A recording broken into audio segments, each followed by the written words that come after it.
Good morning, ladies and gentlemen. My name is John Martin. I'm chairman of the County Development Committee, and I'm calling that committee's meeting of January 18th, 2022 to order, it being 10.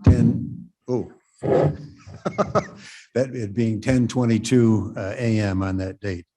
May we please have the clerk call the roll? Brown. Brown here. Berman. Berman here. Ford. Ford present. Iqbal. Present. Kenyon. Woonicki. Present. Froz. Buzz here. Caius. Caius present. Heerog. Here. Shepro. Martin. Martin present. You have a quorum. Thank you. First matter before us today. Shepro present, sorry. Thank you.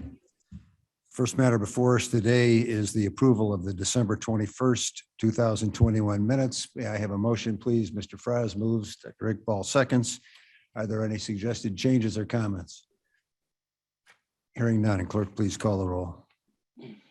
Berman. Berman, yes. Brown. Brown, yes. Ford. Ford, yes. Iqbal. Iqbal, yes. Kenyon. Woonicki. Yes. Froz. Buzz, yes. Caius. Caius, yes. Martin. Martin, yes. Passes. Thank you. Motion's approved. The minutes are approved. The monthly financial report is in our packet. Should you have questions, I would ask that you direct them to the finance department in the coming days. Do we have any public comment today for matters not before us? Hearing none, the first matter before us is the building and zoning report. Mr. Van Kerkhoff. Good morning, everyone. Happy New Year to you. This year is starting out busy with our team. First thing I just wanted to update and report on, since November 15th, when we opened up for regular business hours, we've had 39 walk-in customers for building permits and 13 walk-in customers for zoning, for a total of 52 over the 42 business days that we've been open. And our staff's been operating efficiently on a rotating schedule. So happy to update on that. We also, January 1st was the effective date for the new updated building codes. That transition is going well. We have some training that we're doing online for our plan examiners and building inspectors on the new codes. So far that's going well, but if you have any questions or concerns, just direct them to me on that as well. And then probably the best news of all is last year we were disappointed to have Michael Siciliano leave our team and relocate to Wisconsin. And many of you know him because you work with him and constituents on nuisance and code violations. Fortunately, with great support from HR and they're getting the word out, we were able to post the position, and with the change in the hiring policy, hire someone right away. So I'm happy to introduce Kurt Baum. Kurt, if you could stand up, and I'll take your face mask off for a minute so they can see your face. Good morning. Thanks for having me. Obviously, code compliance and building inspection. I've been here for 2 weeks. I appreciate you guys asking me to join the team. Mark has been very helpful getting me antiquated, and I'm happy to be of service. You want us to hear you, you should be closer to that. Did you not? I'm sorry. My name again is Kurt Baum, code compliance, building inspection. Glad to be here. Glad to be of service to the county. Thank you. Well, Put that guy to work. Good Officially, the committee welcomes you. Yeah, we've thrown them right in the deep end on cases. Spencer Cronin, who's on our inspection team, originally was doing code enforcement before we transitioned him to building inspection. So he's getting great training from our inspectors, and he's already been to our administrative adjudication hearing, as well as out on inspections and some tough cases. But Kurt comes to us with a lot of experience in the construction industry, as well as a stint with the Batavia Fire District. And we're very happy because of his experience to be able to do building inspections as well as code enforcement. So many of you reach out when you have concerns from your constituents. You can still continue to send those to me, but also Kurt will be getting involved with those as well. So unless there's any questions, we just ask you to put that report in the record. Thanks. Thank you. Are there any questions of Mr. Van Kerkhoff? Seeing none, let's proceed with zoning petitions. First being petition 4585. Good morning. Yeah, petition 4585 at your last meeting you tabled. We had discovered some additional not well-known sections of the zoning ordinance regarding setbacks and distances from the airport. We did determine, or you had remanded that back to the zoning board to hear those variances. That meeting is scheduled for February. So we ask that you just table this to the February meeting, and it should have been reheard by the zoning board for that meeting.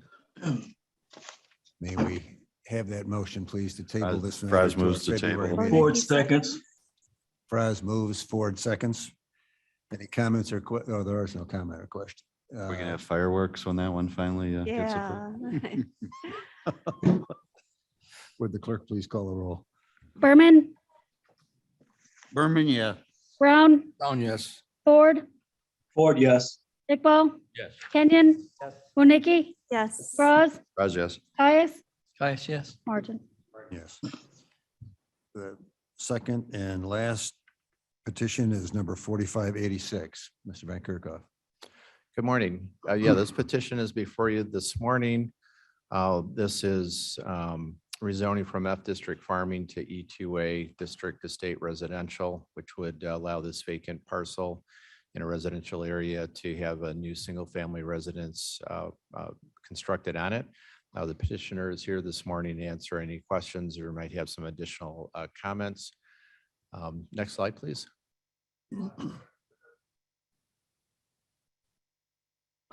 I don't have it.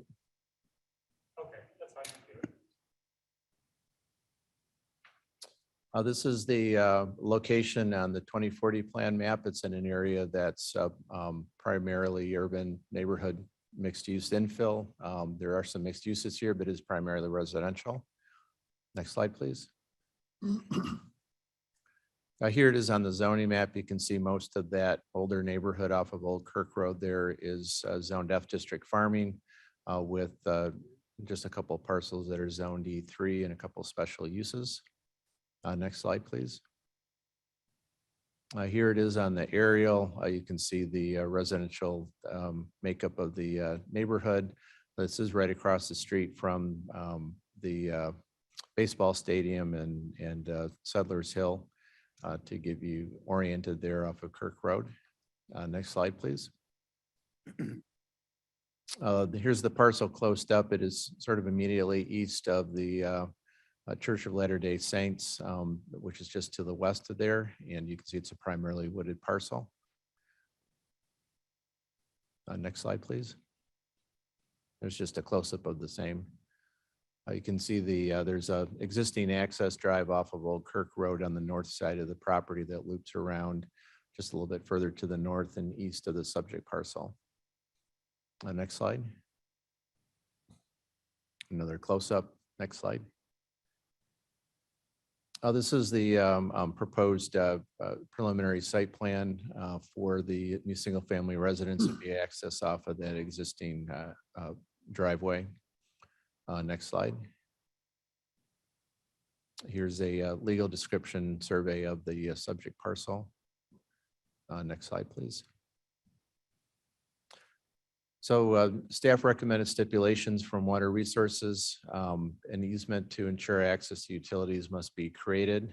The petitioner is working on that with the church and can give an update on that. And then some of the additional usual things about impervious area and possibility for detention.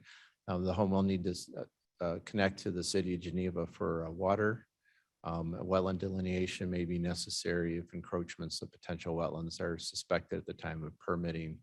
Some other comments on the depths of basement. Jody Welnick is here also to answer any questions you might have on those stipulations. Health Department, the owners will not be able to drill a new well based on the issues in the area, as mentioned before. Next slide, please. Staff recommended findings of fact that the rezoning would allow one single family of home to be constructed on the property. Next slide. This was not applicable for the Regional Planning Commission. Zoning Board of Appeals recommends approval with the 2 stipulations. It's for your consideration this morning. Again, the petitioner is here to answer any questions. Thanks. May we have a motion, please? I'll move it. Ms. Winnicki moves, Mr. Fries seconds. I have a question. Yes, sir. In relation to the well comments and stipulations about hooking up to the water main, does the city of Geneva have a water main nearby?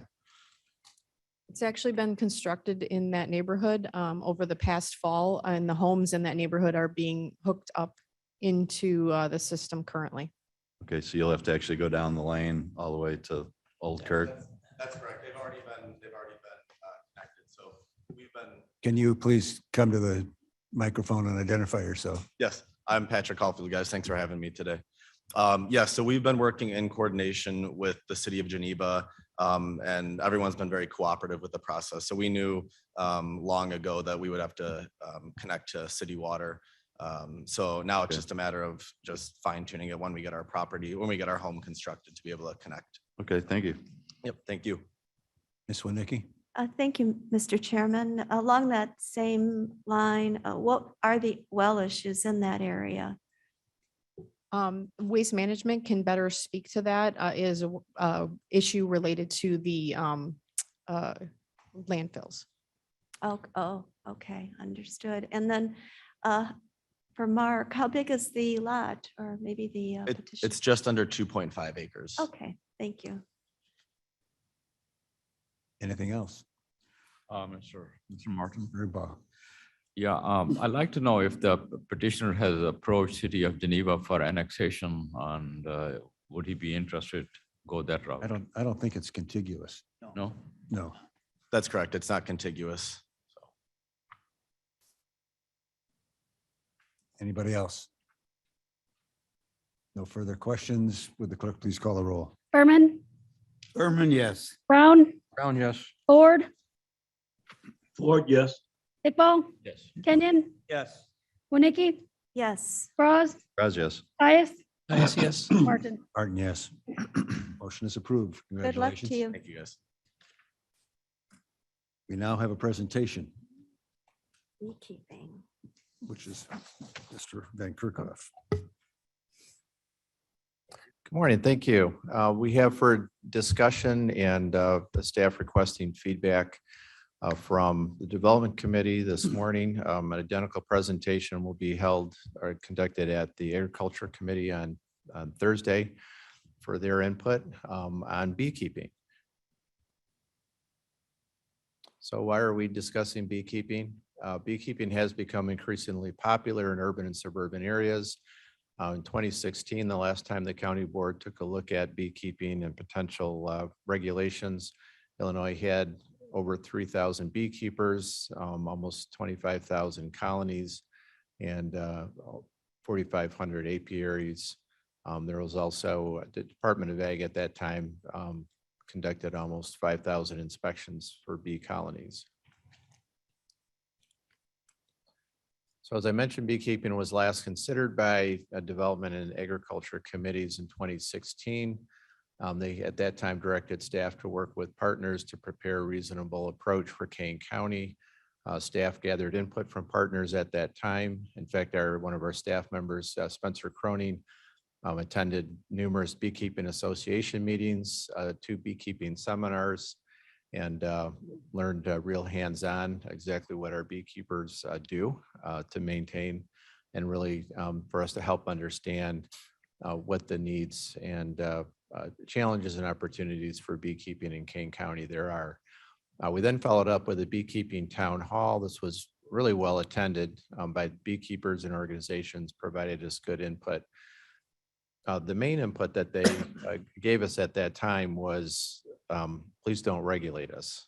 Some municipalities at that time had adopted beekeeping ordinances that were very detailed, required city registration and fees and things that they felt had the net result of really discouraging beekeeping and encouraged the county at that time, if you do anything to respond to nuisance level bee issues, please don't overregulate us as an overreaction.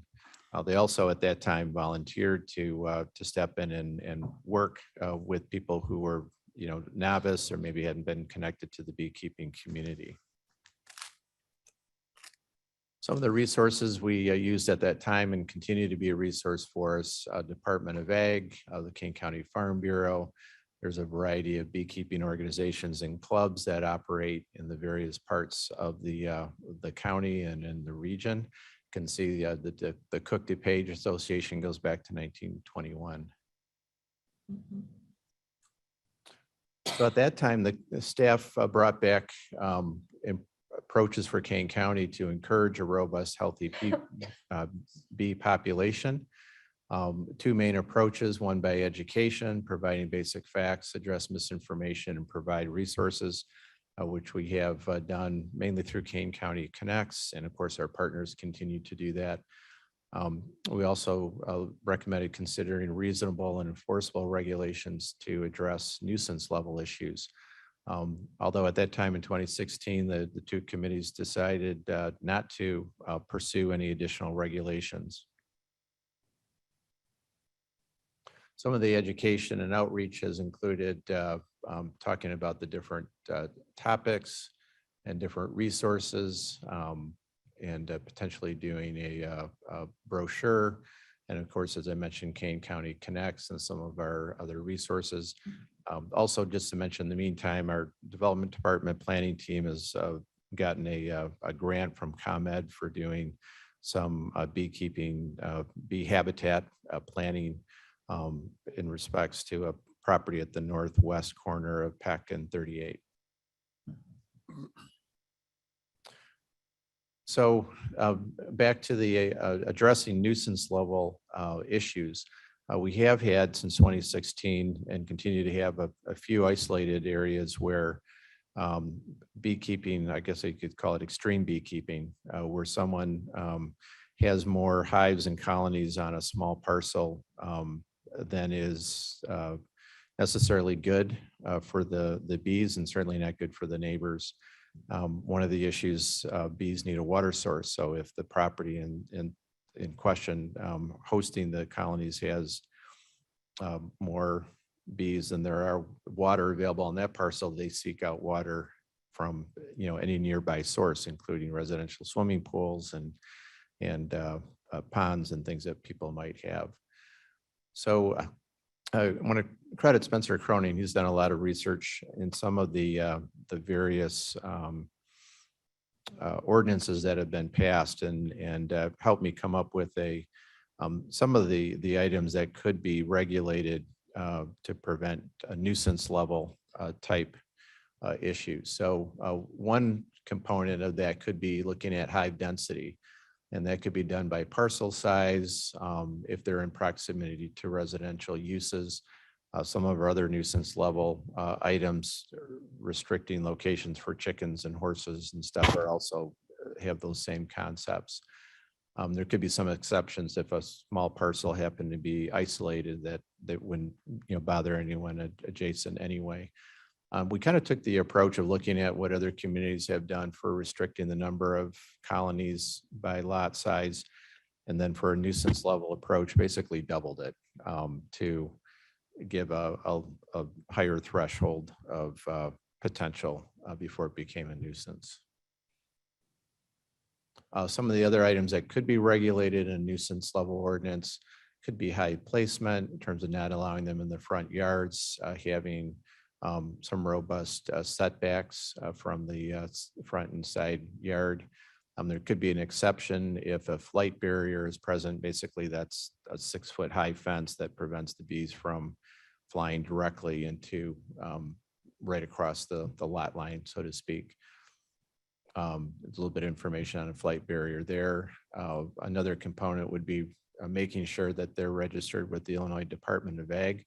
This is already required, but it's not in the county code anywhere that would constitute a violation if you're beekeeping without an Illinois Department of Agriculture permit. And then another suggestion would be signage, just indicating that there are bees on the property and contact information. Some people are disturbed when the bees swarm. Our understanding is that pertains to them sometimes just needing to find a new location. But it can be quite a sight. I haven't experienced it myself, but that would give, if somebody had concerns, that there'd be a contact information and who's responsible for the bee colonies.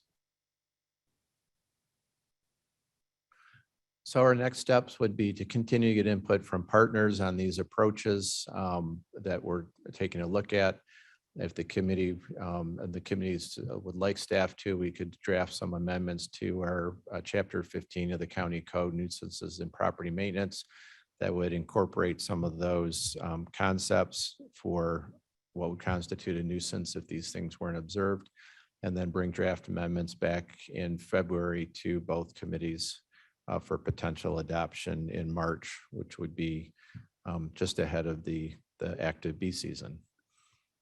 So any questions or comments, I'd be happy to address those. Questions for Mr. Beck?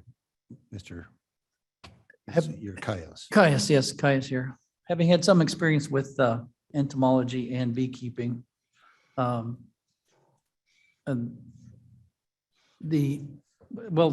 let's start out with would we required for us to, would we have to require them to, if they already are required to register with the state, to register with the state? That's like double. I mean, if the state requires it.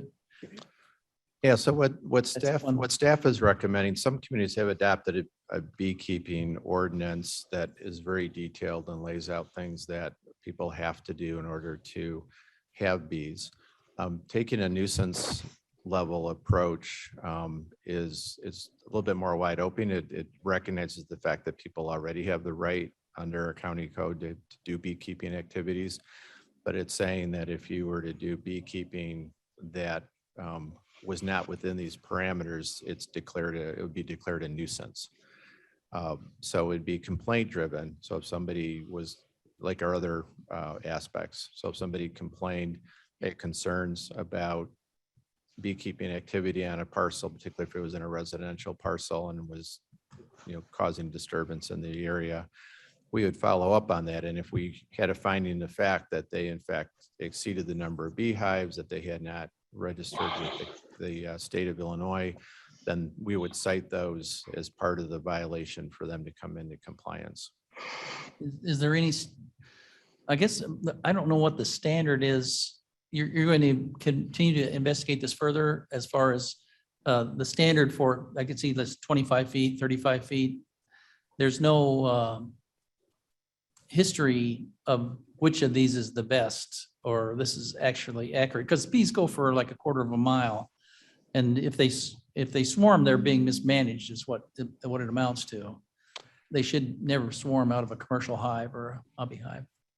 Yeah, and that's what makes regulating bees a challenge from a staff standpoint. I mean, chickens, horses, those are pretty land-based, land-based things. So that's why staff is recommending, rather than trying to regulate something, as much as some municipalities do, to create a nuisance level bar that if these things are exceeded or aren't, we'd be able to cite them with a violation and get them back into compliance as a way to handle extreme cases. I guess my question would that fix it? We don't know that would fix. We say, oh, well, it's 25 feet. Well, would 25 feet fix the problem, the nuisance thing, or is that just a neighbor that doesn't like bees?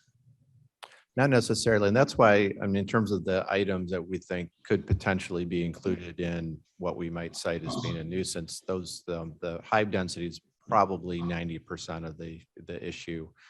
The setbacks could be helpful. We've had cases where someone put their apiaries on the corner of their corner lot right by a bus stop. So we had concerns that, students that were going to the bus were in close proximity to the bees and there was no barrier. So it would help prevent some of those conflicts from happening, which from our estimation would be good for the community and good for the beekeeper to try to avoid those. But it would give us a reason to say you need to move your beehives, because right now we really don't have anything in the county code that would help staff resolve some of those issues. And I'm sorry, you just said that this is a frequent occurrence or this, how often do we run into nuisance things like this? We get a call maybe once a year or so. Once a year? So it's real low level, which is why staff is recommending a nuisance level approach, pretty high bar, so that we have something in the toolbox to address a property that's least just gotten out Talk of to them control, about it. as opposed to making someone who, has one beehive have to move it in a place on their property where it doesn't make sense, just because we adopted The these rules, regulations. yeah, see, we might be putting them wanna behind a overrule shed it. somewhere because that's the only place they can have them, or I can see some complications in that. I also would encourage people to plant flowers and create habitat for wild bees, which are also great pollinators. Actually better pollinators than honeybees, which is an introduced species from Europe, by the way, honeybee is, so. Brown? Yeah, thank you, Mr. Martin. Interesting subject. I think probably everybody in this room realizes that without bees, we don't have life. So we need to do whatever we can to encourage beekeeping, not discourage it and overregulate it.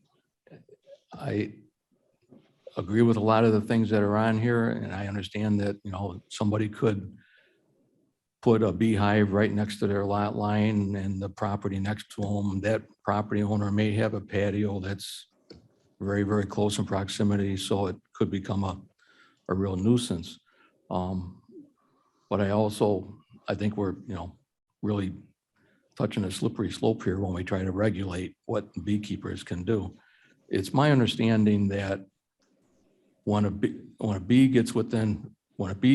leaves or comes to its hive, when they're more than 5 feet away from their hive, the bee is over a human's head. And that's just my understanding from talking to a beekeeper. So to put a restriction in there or requirement in there that you have to have a barrier, if you're 35 feet away, that's the way I understand it, right? Or 25 feet away, maybe over-regulating if that's not really something that is necessary. And then the other thought I have or question I have is when you determined how many hives should be on what size parcel, how did you come about that? What data was used, or is that just opinion of how many should be allowed? Sure. Yeah. So to answer your first question, the setbacks and the barrier and those in my staff's estimation are lower level interventions. We threw them out there because a lot of municipal ordinances do include those features. Setbacks could be helpful. We have setbacks for other things that people do on their property. The main thing to address the serious nuisance issues that when they do come up have to seem to be related to hive density. And the approach for the chart that was on the screen, we looked at different ordinances, model ordinances that have been written for communities to adopt, as well as some local ordinances that have been adopted, looked at their maximum numbers, and then we doubled it. So it's, in a sense, it's twice as lenient in terms of the number of hives before it becomes a declared nuisance level than most of the model ordinances that we've looked at. The only other question I think I have for you, Mark, at this point is, I know you talked with, you had your town hall and you had talked with different associations. And I know your department works very well with the small farmers throughout the community, and a lot of them are bee production, honey production. Have you reached out to those individual farmers to get their input on this as well? We haven't this time around yet. We wanted to take it to the committees to see if you even wanted to, have staff go further to address this. Last go around, we went to the Kane County Farm Bureau meeting, which we would be happy to do again to get their input. It's also key to remember that our beekeeping is an agricultural activity on farm property zone that's 5 acres or greater. It's exempt from any of these regulations. So these regulations really only pertain to parcels that are less than 5 acres. that don't qualify for that exemption. And so we're really talking about, similar to the issues of like backyard chickens, or if somebody had rabbits or a few horses.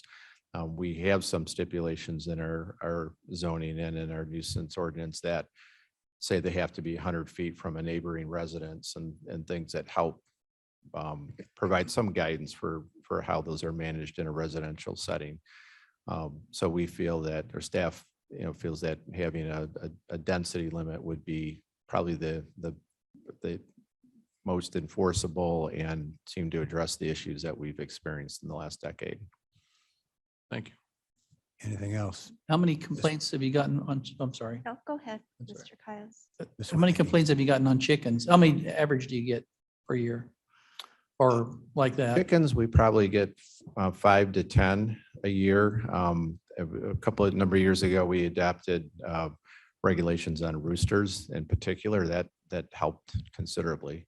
Yeah. With that, typically if chickens, it's because they're free range and maybe getting out of a constricted area, which is required by the ordinance. Ms. Win- Oh, excuse me. That answers your question. Oh, go ahead.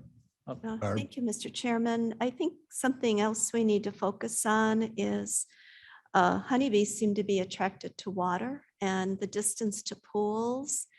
And if I've ever had a complaint, it's because the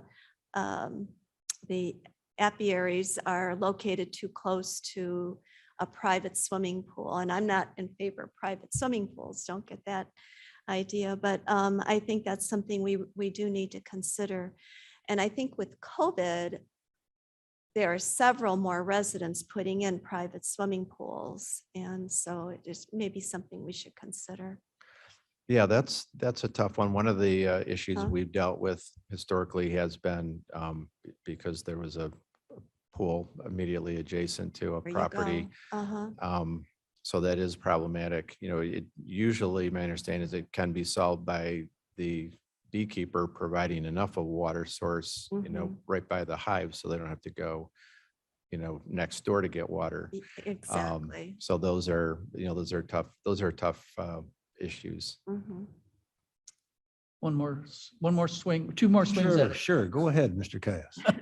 Resident entomologist. He's into I've always, bees. I'm sure we've all run into a bee on the highway driving our car and smashed them. So we know that they do fly under 5 feet once they left the hive, just to Oh, sure. dispel that. We're dispelling I mean, they rumors have to here. come down to never the done ground to that. get to the Right, so- flower, but. So as far, they're very efficient and they're very energetic. They're very, they work hard. So they take the least problematic route to the source of the nectar or pollen they're searching Which for. should be that we ought to try to make a beeline to concluding this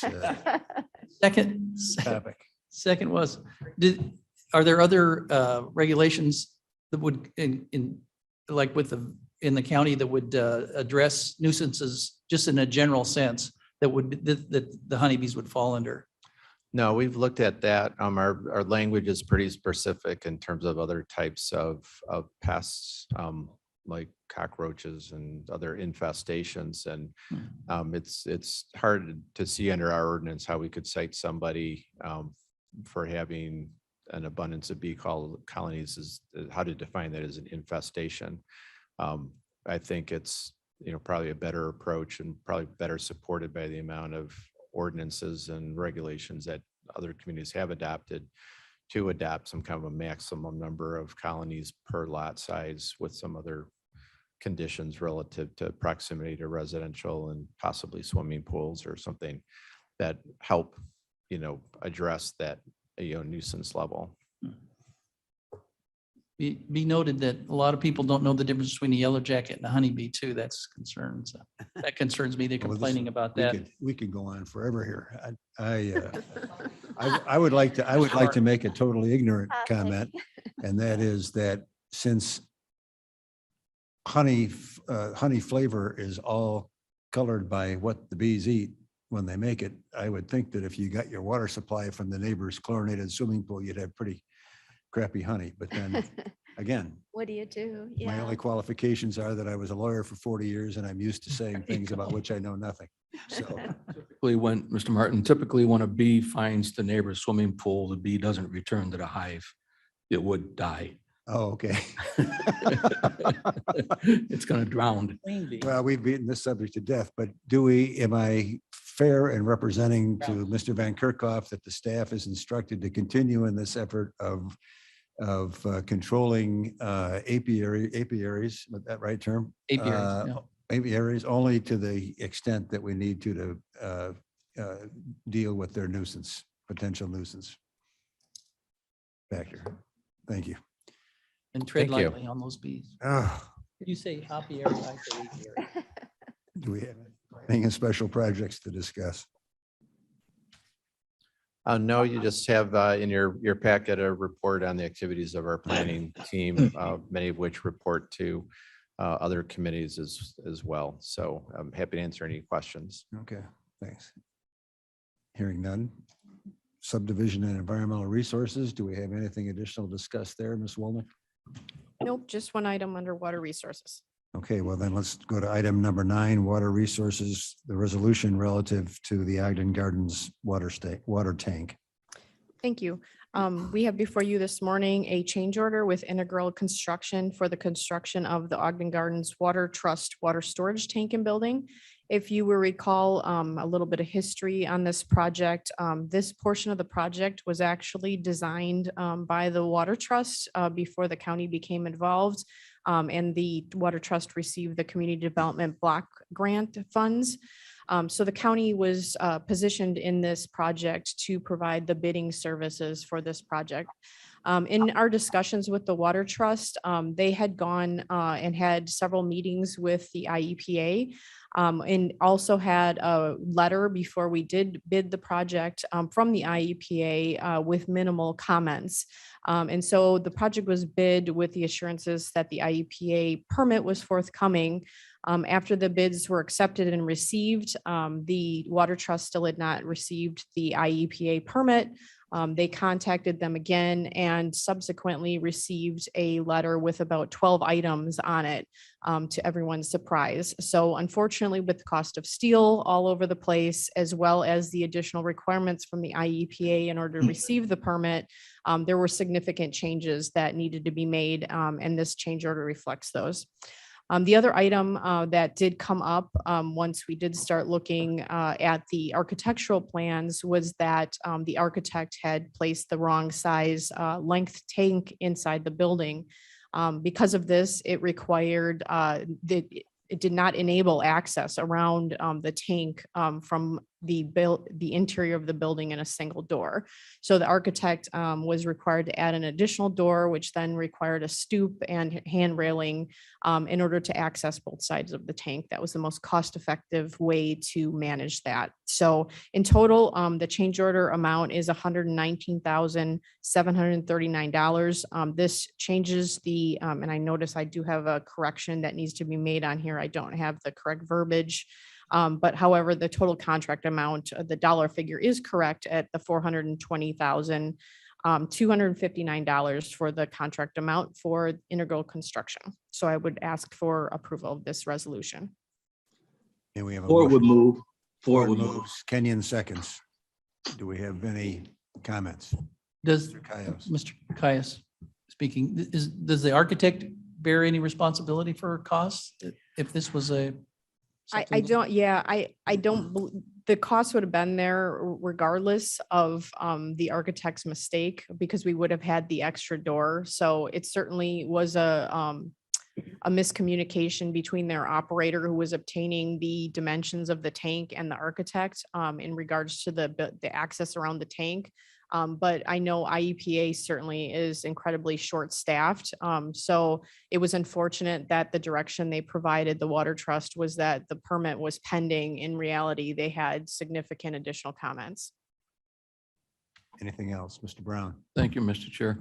Not pertinent to this resolution, but just a question, Jody. When this general contractor was awarded the project months ago, there was some concern over he or they providing the prevailing wages. Has that been a concern? Has that arisen at all? That concern has not arisen. As you are aware with the CDBG projects, we do have interviews that are conducted on site as well as weekly pay runs that are sent to our office for approval.